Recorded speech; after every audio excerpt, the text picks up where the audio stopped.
What's up guys, it's Louis here, hope you are doing great. In this video, I am going to share with you a property investment strategy that does not work. This is a strategy that most people think of when you mention property investment, and it's called the normal buy to let or a single let strategy. Take everything that I'm sharing with you guys today with a grain of salt, and it's always best to do your own homework and to make sure that this specific strategy won't work for you. If it's a strategy that has worked for you, feel free to comment down below and let everyone know so that they can see that it can work, although it hasn't worked for me. In this video, I'm going to share with you guys a simple formula that you can use to quickly identify whether a deal will be making money for you or whether it will actually cost you money. The idea of investing in property would be to buy a property with other people's money. That property is being rented out and you can generate monthly cash flow from your investment. That sounds easy, right? If it was that easy, everyone would be stinking rich. So unfortunately, it doesn't work too well in South Africa, especially with a high interest rate environment. And although when the interest rates are lower, it can work, but out of my experience, this is not the strategy that I will continue to invest in because it really doesn't work too well. These single let properties can definitely form part of your property portfolio, especially for tax benefits. But at the end of the day, when it's someone that's starting out, we want to buy assets that can increase in value as well as generate monthly cash flow. The 1% rule is simple. You divide your monthly rental income with your purchase price, and if the number is below 1, it's not going to create cash flow at the end of the month. If it's above 1, the chances are that it can generate cash flow, but it doesn't necessarily mean that it will generate cash flow. It's simply just a check to do to confirm whether you need to invest more time to identify the actual numbers of that property that you want to buy. The 1% rule is the first thing that I check when someone phones me. Let's say an agent phones me. I ask them, what is the purchase price and what is the rental income? And I'll use that to identify whether it passes the 1% rule. If it passes the 1% rule as a single let property, chances are that you can make a lot of money using the multi-let strategy. With that said, I'm going to show you guys 3 examples of properties that I think most people think of buying when they start out, and the reason you shouldn't buy these properties, again, just in my opinion. The first property is a 3-bedroom house or a duet in Langefontein Park in Bloemfontein. And when we look at the photos, it's quite nice, it's modern, it's fancy, it looks clean and well kept. Obviously, it's not everyone's style, but you can kind of get the gist of it.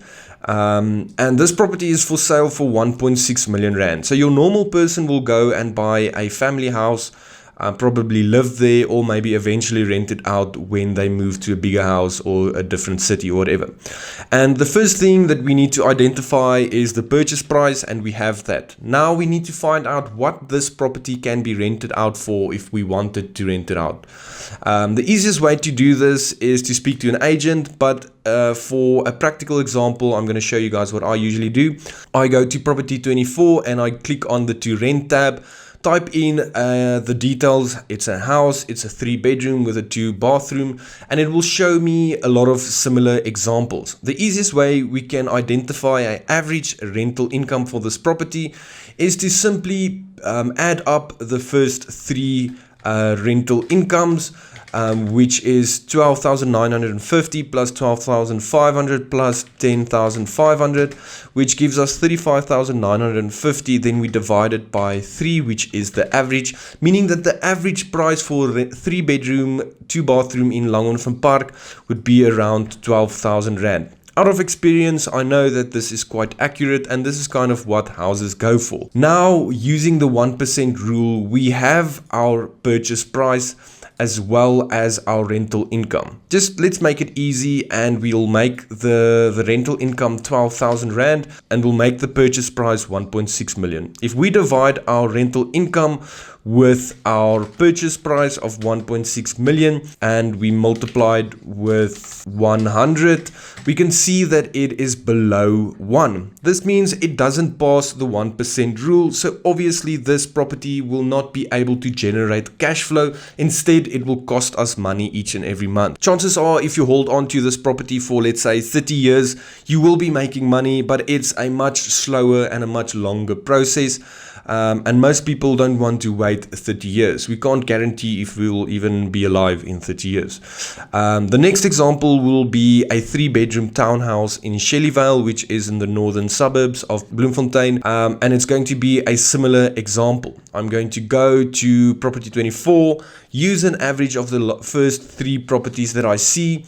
And when doing this, it looks like it might pass the 1% rule. So it's 11,500 plus 11,700 plus 12,200 divided by 3. Already we can see that the rental income will be 11,800, which technically passes the 1% rule. If we divide that with the purchase price of 1.1 million times 100, we can see that it actually passes the 1% rule. Before we do any other calculations, one thing that we need to understand is that a sectional title property has rates and taxes and levies. In this example, the levies is 1,500 and the rates and taxes is 1,300. So combined, it's around 2,800 Rand. And what we'll have to do is, before we use our property evaluation sheet, the one that I always use and show you guys, the first thing we can do is to deduct our rates and taxes and levies from our rental income. So if our income was 11,800, we can deduct the rates and taxes and the levies, which gives us a rental income of 9,000 Rand divided by our purchase price, which again doesn't pass the 1% rule. So although it might pass the 1% rule initially, it doesn't necessarily mean that it will generate cash flow. It just means that you can investigate this property even more to make sure if it's a good deal or not. Then lastly, I want to show you a property which I feel is the first property that most people buy in Bloemfontein. It's called Baines Game Lodge, and there's a shitload of these apartments available in Bloemfontein. So we can see it is quite small. It's 24 square meters, which is very small. It's a bachelor's unit, and it's for sale for 450,000 Rand. Again, we can go, and in this example, we can see a even larger 1-bedroom that's to rent for 4,100 Rand. If we divide 4,100 with 450,000 Rand, we can see that it doesn't pass the 1% rule. So this is obviously a very simplified way of explaining the strategy, and there is different ways that you can make money with these type of properties. Obviously, we made the assumption that we bought the properties for full price. Maybe you'll be able to get it at a larger discount, but just to share with you guys, use the 1% rule to identify whether a single let property will be able to pass that rule. If it passes the rule, then it means that you can analyze the property deal further, meaning you can input your rates and taxes, your levies. Maybe you have an agent with commission. Maybe you wanted to include vacancy or repairs and maintenance. By doing this, we can quickly scan through a lot of deals by using one simple formula, which is basic math, dividing our rental income with our purchase price to identify if it will pass this rule. I love using this rule. Let me know if this is something that is helpful to you. If it is, give this video a thumbs up, subscribe to the channel, and share it to a friend or family member that you know will benefit from this information.